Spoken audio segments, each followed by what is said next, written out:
حضرت سعید بن سنان رومی رحمۃ اللہ علیہ کی ہجرت۔ قرآن میں ارشاد ہے، لوگوں میں بعض وہ لوگ ہیں جو اپنے آپ کو بیچ دیتے ہیں اللہ کی رضا کی تلاش کرتے ہوئے، اور اللہ کی ذات بندوں پر بڑی رحیم اور کریم ہے۔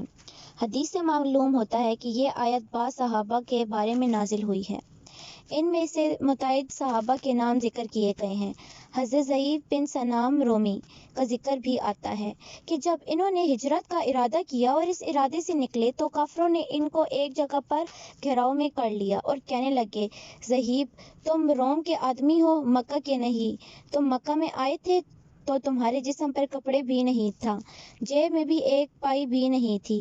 تم مکہ آئے، یہاں آ کر تم نے کمایا اور جمع کیا، اب اس کو پونجی بنا کر یہاں سے لے کے جانا چاہتے ہو، یہاں کر ایک پائی ہم باہر جانے نہیں دیں گے۔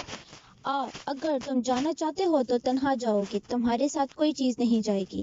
حضرت ذہیب رضی اللہ تعالیٰ عنہ نے پہلے ہی ان کو دھمکی دی اور کہا، میرے ترکش اور تیر بھرے ہوئے ہیں اور میرا بہت بڑا تیر انداز ہوں، تم لوگ مجھے جانتے نہیں ہو، اگر تم لوگ میرے قریب آئے تو تیروں کی بوچھار کر دوں گا اور اتنے تیر برساؤں گا کہ تم میں سے کوئی باقی نہیں رہے گا۔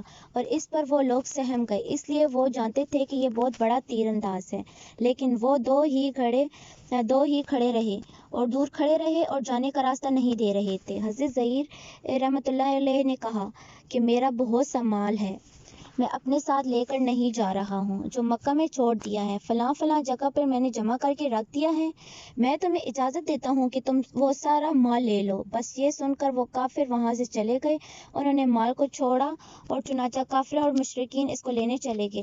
حضرت ذہیب رحمۃ اللہ علیہ حضرت محمد صلی اللہ علیہ وآلہ وسلم کی خدمت میں مدینہ طیبہ پہنچ گئے اور آپ پر آیت کریم نازل ہوئی۔